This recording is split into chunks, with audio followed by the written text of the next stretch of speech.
mij route-app gebruikers. Vandaag eventjes heel wat anders. Normaal zien jullie me altijd op de motor, maar vandaag met mijn bolide op pad. Want er is echt een super dikke update bijgekomen in de app. Waaronder heel veel opties in de Apple CarPlay en de Android Auto. Ik ga je vandaag meenemen hoe dat eruit ziet en welke opties erbij zijn gekomen. Nou, we zitten in de auto en ik heb de app geopend, of tenminste de Apple CarPlay opent die voor mij automatisch. Een van de meest gevraagde aanpassingen die we hebben gedaan is het openen van de routebibliotheek.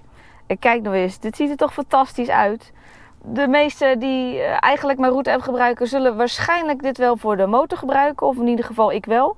Maar dit is echt een van de punten waarvan ik denk van ja, deze misten we echt wel.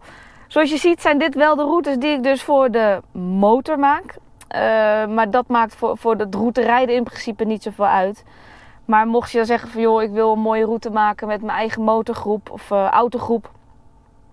Dan kan je hier dus hele mooie routes maken en die dus uiteindelijk rijden met de auto. Vandaag wil ik deze gaan rijden. Dit is puur om jullie gewoon even te laten zien hoe het eruit ziet. Nou, de meesten die dit op de motor gebruiken, die herkennen dit wel. Ik ben hier echt heel erg blij mee.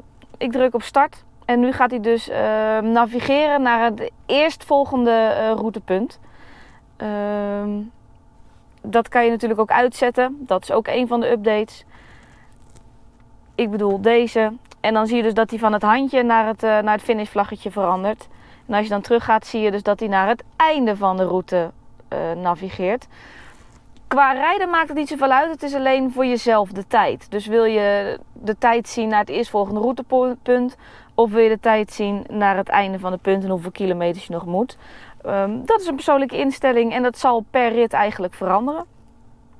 Ook een van de opties is de camera modus. Je kan dus zeggen van dat die met je meedraait. Dus draai je naar het oosten, dan draait de kaart met het oosten mee.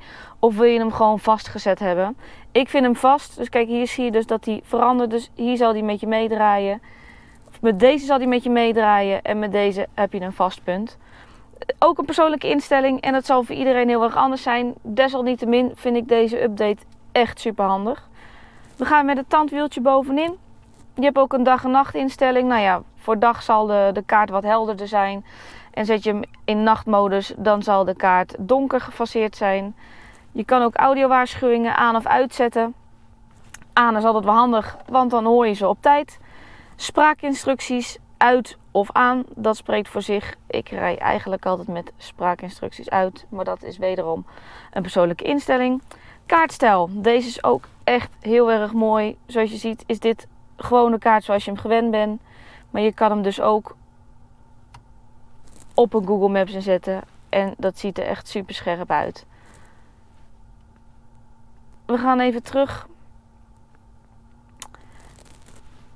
Dit ziet er dus heel erg super uit. Ik ga je nu ook een aantal dingen rijdend laten zien.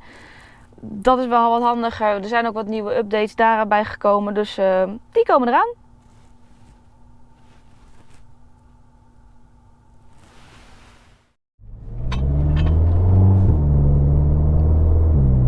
Een van de nieuwe opties is dat de app ook aangeeft dat als je te hard gaat, dat je daar even een seintje van krijgt.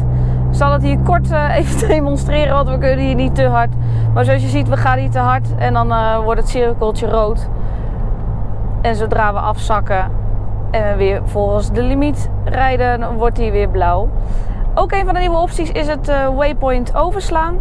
Zoals je ziet, wil hij dat we hier constant rond blijven rijden. Dat is een heel mooi voorbeeld. Dus ik zeg overslaan.